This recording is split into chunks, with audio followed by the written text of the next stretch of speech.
उद्धव ठाकरे को फिर झटका देने की तैयारी। शिवसेना के करीब 12 सांसद बगावत के मूड में। उद्धव को छोड़कर एकनाथ शिंदे का दामन थाम सकते हैं। सीएम एकनाथ शिंदे की बैठक में 19 में से 12 सांसद शामिल हुए। एक सुर में बोले, हम सब शिंदे के साथ हैं। सूत्रों के हवाले से खबर, 12 सांसद लोकसभा में एक अलग गुट बनाएंगे। लोकसभा अध्यक्ष को एक औपचारिक पत्र सौंपने के लिए कर सकते हैं मुलाकात। शिवसेना के उद्धव गुट ने भी लोकसभा अध्यक्ष को अर्जी दी। ऐलान किया कि विनायक राउत को शिवसेना संसदीय दल का नेता नियुक्त किया गया है। उद्धव को एक और बड़ा झटका देते हुए उनकी बनाई कार्यकारिणी को बर्खास्त कर दिया गया। नई कार्यकारिणी में एकनाथ शिंदे शिवसेना के मुख्य नेता बनाए गए हैं। महाराष्ट्र के मुख्यमंत्री एकनाथ शिंदे देर रात दिल्ली पहुंचे। आज बीजेपी नेताओं से कर सकते हैं मुलाकात। दिल्ली पहुंचे महाराष्ट्र के सीएम एकनाथ शिंदे का बयान, कहा ओबीसी आरक्षण पर चर्चा के लिए दिल्ली आया हूं। एकनाथ शिंदे ने कहा, लोकतंत्र में बहुमत का महत्व होता है, हमने सभी नियमों का पालन किया है। शिवसेना के बागी विधायकों पर संजय राउत का तंज, शिवसेना से लूटे लोगों ने शिवसेना की राष्ट्रीय कार्यकारिणी बना ली, ये समझ से परे है। उद्धव ठाकरे को झटका, पूर्व मंत्री और शिवसेना नेता रामदास कदम ने अपने पद से इस्तीफा दिया। राम कदम का उद्धव ठाकरे को खत, कहा जिस एनसीपी कांग्रेस के खिलाफ बाला साहब लड़ते रहे, आपने उनसे समझौता किया। पार्टी विरोधी गतिविधियों के आरोप में राम कदम और पूर्व सांसद आनंद राव को शिवसेना ने हटाया, विनायक राउत ने जानकारी दी। प्रधानमंत्री मोदी का सेना को मंत्र बदल रहा है वॉर का तरीका, अब अदृश्य दुश्मन से करना होगा मुकाबला। पीएम मोदी ने स्वदेशीकरण पर जोर दिया, कहा देश के जवानों के पास वैसे हथियार होंगे जो दुश्मनों की सोच से परे हैं। पीएम मोदी ने कहा, डिफेंस इंपोर्ट में 21% की कमी आई है, भारत अब डिफेंस एक्सपोर्टर बनने की तरफ बढ़ रहा है। मोदी सरकार का बड़ा कदम, किसानों की आय बढ़ाने के लिए एमएसपी पर बनाई कमेटी। जीरो बजट आधारित खेती को बढ़ावा देने, फसल पैटर्न बदलने और एमएसपी को प्रभावी बनाने के लिए कमेटी बनाई गई है। पीएम मोदी 20 जुलाई को भारत की CWG टीम से करेंगे बातचीत के दौरान एथलीट और कोच शामिल होंगे। श्रीलंका में जारी आर्थिक संकट को लेकर केंद्र सरकार ने आज सर्वदलीय बैठक बुलाई है। विदेश मंत्री एस जयशंकर और वित्त मंत्री निर्मला सीतारमण की अगुवाई में बैठक होगी। संसद भवन परिसर में आज सुबह 10 बजे महंगाई पर प्रदर्शन करेगी कांग्रेस। जरूरी चीजों की बढ़ती कीमतों के खिलाफ होगा ये प्रदर्शन।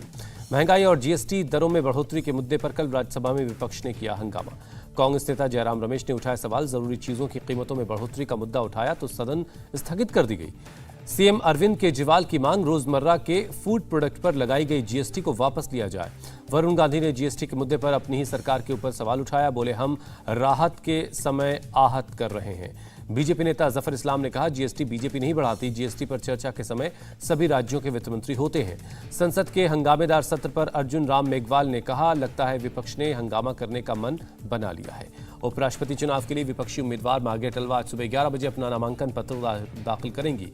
कांग्रेस नेता मल्लिकार्जुन खड़गे ने कहा, मार्गरेट अलवा एक बेहतरीन उम्मीदवार है, 5 बार सांसद, 4 राज्यों की राज्यपाल और केंद्र में मंत्री रह चुकी हैं। उपराष्ट्रपति पद के लिए एनडीए उम्मीदवार जगदीप धनखड़ ने किया नामांकन। विपक्ष के मार्गरेट अलवा से होगी उनकी टक्कर। पीएम मोदी ने ट्वीट कर कहा, मुझे यकीन है जगदीप धनखड़ देश के बेहतरीन उपराष्ट्रपति साबित होंगे। कांग्रेस नेता अजय माकन की हाईकोर्ट में याचिका, राज्यसभा चुनाव में निर्दलीय उम्मीदवार कार्तिकेय शर्मा की जीत को चुनौती दी है।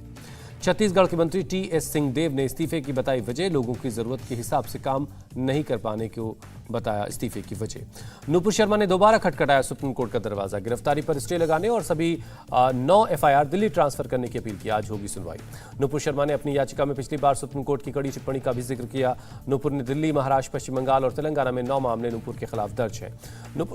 नुपुर शर्मा ने याचिका में कहा है कि सुप्रीम कोर्ट की टिप्पणी के बाद उनकी जान को खतरा बढ़ा है, जान से मारने की धमकियां मिल रही हैं। सुप्रीम कोर्ट में सेना की भर्ती की नई स्कीम अग्निपथ पर होगी सुनवाई। याचिका में स्कीम को दी गई है चुनौती। बिहार के फुलवारी शरीफ टेरर मॉड्यूल की छानबीन में कई चौंकाने वाली बातें सामने आई। पीएफआई ने मिशन 2047 के लिए बिहार में दो स्तर की प्लानिंग की थी। पहले चरण के तहत पीएफआई का टारगेट बिहार के दूर दराज के इलाकों में की मस्जिद थी। अपना मैसेज बिहार के दूर दराज के हिस्सों में फैलाना चाहते थे। दूसरे स्टेज की प्लानिंग में युवाओं को फिजिकल ट्रेनिंग पर फोकस करना था। युवाओं को मार्शल आर्ट सिखाने और तलवारबाजी की ट्रेनिंग देने की तैयारी थी। पटना पीएफआई केस में पुलिस अरमान मलिक फाइनेंस और 3 बैंकों में मनी ट्रेल की जांच में जुटी है। प्रोग्राम स्पॉन्सरशिप के लिए कैश में डील करने का शक है।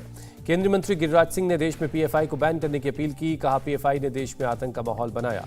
श्रीनगर में एक युवक ने मस्जिद में सवाल पूछा तो भड़के मौलाना, युवक को थप्पड़ मारकर मस्जिद से बाहर निकाला।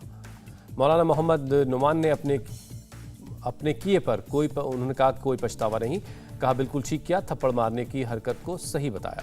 तीस्ता से तलवार की मुश्किलें बढ़ी। बेस्ट बेकरी केस के 2 आरोपियों ने तीस्ता के खिलाफ शिकायत दी। बॉलीवुड सिंगर भूपेंद्र सिंह का 82 साल की उम्र में निधन, लंबे वक्त से बीमार चल रहे थे। ओशिवारा शमशान घाट में आज अंतिम संस्कार किया जाएगा। भूपेंद्र सिंह पिछले 9 दिनों से अस्पताल में भर्ती थे। पत्नी मिताली सिंह ने बताया दिल का दौरा पड़ने की वजह से निधन हुआ। प्रधानमंत्री मोदी ने भूपेंद्र सिंह के निधन पर शोक जताया, ट्वीट कर श्रद्धांजलि दी। महाराष्ट्र के डिप्टी सीएम देवेंद्र फडणवीस ने भूपेंद्र सिंह के निधन पर शोक जाहिर किया, ट्वीट कर शोक संवेदना जाहिर की। राष्ट्रपति चुनाव के लिए पीएम मोदी, अमित शाह, जेपी नड्डा और राजनाथ सिंह ने मतदान किया। सोनिया गांधी, राहुल गांधी समेत खड़गे ने वोट दिया। पूर्व पीएम मनमोहन सिंह ने भी मतदान किया। बीजेपी सांसद सनी देओल और संजय धोत्रे समेत 8 सांसदों ने राष्ट्रपति चुनाव में मतदान नहीं किया। सूत्रों के हवाले से खबर। राष्ट्रपति चुनाव में खुलकर हुई cross voting, Congress, Sapa, NCP हर पार्टी में सेंध लगी। आरजेडी नेता तेजस्वी यादव का बड़ा बयान, कहा केंद्रीय राज्य मंत्री नित्यानंद राय ने आरजेडी में शामिल होने की इच्छा जताई थी। तेजस्वी यादव ने कहा, नित्यानंद राय जब मंत्री नहीं बने थे तब मुझसे की थी मुलाकात, कहा था आप अपनी पार्टी में मुझे शामिल कर लें। बीजेपी नेता शुभेंदु अधिकारी का आरोप, कहा बांग्लादेश में हिंदू अल्पसंख्यकों के घर तोड़े जा रहे हैं, मंदिरों पर हमले हो रहे हैं। शुभेंदु अधिकारी ने विदेश मंत्रालय को लिखा खत, बांग्लादेश में लगातार हो रही सांप्रदायिक हिंसा पर दखल देने की मांग की। 21 जुलाई को सोनिया गांधी की ईडी के सामने पेशी है, कांग्रेस करेगी देशव्यापी प्रदर्शन। ईडी के सामने पेश हुई दिल्ली के मंत्री सत्येंद्र जैन की पत्नी, मनी लॉन्ड्रिंग केस में सवालों के जवाब दिए। एनएसई की पूर्व सीईओ चित्रा रामकृष्ण को कोर्ट से राहत नहीं मिली, 4 दिन की और रिमांड बढ़ गई है। ऑगस्टा वेस्टलैंड के मामले में एयरफोर्स के 4 रिटायर्ड अधिकारियों को सम्मन, दिल्ली की स्पेशल कोर्ट 30 जुलाई को करेगी सुनवाई। 100 करोड़ की वसूली के मामले में सीबीआई की कार्रवाई, परमबीर सिंह और संजय पांडे से सीबीआई ने पूछताछ की। भारतीय सेना प्रमुख ने बांग्लादेश की सेना के COAS से मुलाकात की, द्विपक्षीय रक्षा सहयोग पर जोर दिया गया। ज्ञानवापी मस्जिद के मामले में 21 जुलाई को सुप्रीम कोर्ट में सुनवाई होगी, जस्टिस DY चंद्रचूड़ की बेंच करेगी सुनवाई। सिंगापुर जाने की इजाजत नहीं मिलने से सीएम केजरीवाल नाराज, बोले समझ में नहीं आता मुझे जाने से क्यों रोका जा रहा है। ज्योतिरादित्य सिंधिया ने एयरलाइंस कंपनियों के साथ मीटिंग की, एयरलाइंस को सुरक्षा निगरानी बढ़ाने के निर्देश दिए। DGCA ने सभी एयरलाइंस पर शिकंजा कसा, बेस और ट्रांजिट स्टेशनों पर होंगे फैक्ट चेक। MP के धार में नर्मदा नदी में गिरी बस, 13 यात्रियों की मौत, पीएम मोदी ने हादसे पर दुख जाहिर किया। महाराष्ट्र के सीएम एकनाथ शिंदे का ऐलान, खलघाट बस हादसे में मृतकों के घर वालों को 10 लाख का मुआवजा दिया जाएगा। केंद्र सरकार ने 2-2 और शिवराज सरकार ने मृतकों के परिवार के लिए 4-4 लाख के मदद का ऐलान किया है। महाराष्ट्र के जलगांव में 9 लोग सूखी नदी में डूब गए, मौके पर पहुंची SDRF की टीम ने रेस्क्यू किया। संभल में एक छात्रा ने शिक्षक पर अश्लील हरकत करने का आरोप लगाया, आरोपी शिक्षक फरार है। मुरादाबाद पुलिस ने 2 युवकों को गिरफ्तार किया, दोनों पर लोगों को फर्जी इंश्योरेंस कंपनी के नाम पर ठगने का आरोप है।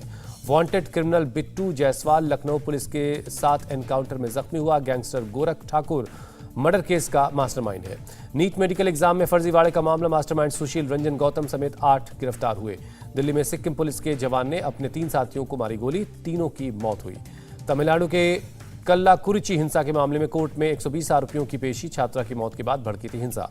राजौरी में 2 और जम्मू में 1 आतंकी मॉड्यूल का भंडाफोड़, मास्टरमाइंड फैसल के घर से AK-47, 5 पिस्तौल, 8 ग्रेनेड और गोला बारूद मिला। जम्मू कश्मीर के सांबा में एक और संदिग्ध ड्रोन मिलने के बाद सुरक्षा बलों ने सर्च ऑपरेशन किया। महाराष्ट्र के पंढरपुर में 40 से ज्यादा छात्र बीमार हुए, फूड पॉइजनिंग की आशंका है। असम के नौगांव जिले की पुलिस ने AK-47 का कारतूस चुराने के आरोपी को पकड़ा, एक सिपाही के घर से चोरी हुए थे AK-47 की बुलेट्स।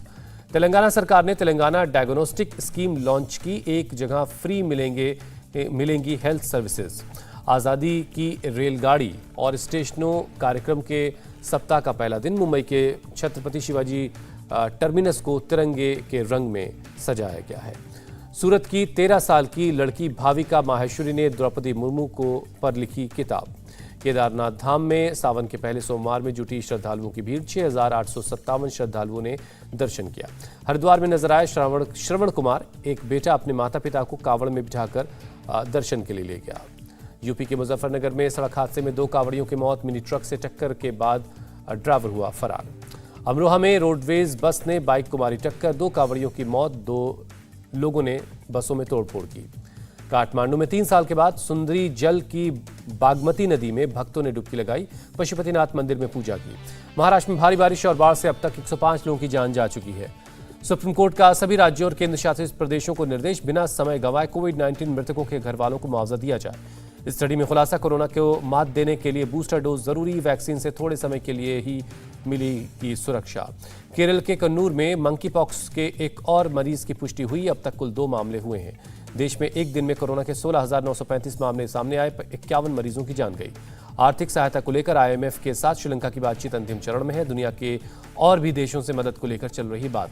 श्रीलंका के कार्यवाहक राष्ट्रपति रानिल विक्रमासिंघे ने कहा, जुलाई में ईंधन की कमी रहेगी। इंग्लैंड के खिलाफ वनडे सीरीज जीतने के बाद टीम इंडिया को मिला फायदा। पाकिस्तान को पछाड़कर आईसीसी की रैंकिंग में तीसरे नंबर पर पहुंची। भारत के खिलाफ वनडे सीरीज के लिए वेस्टइंडीज टीम का ऐलान। ऑलराउंडर जेसन होल्डर की वापसी हुई है।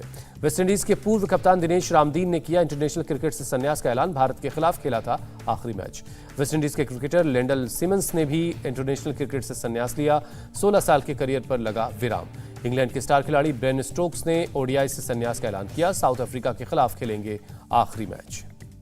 इंडिया टीवी हर वक्त हर जगह डाउनलोड करने के लिए सर्च करें India TV news Google play store या ऐप स्टोर पर।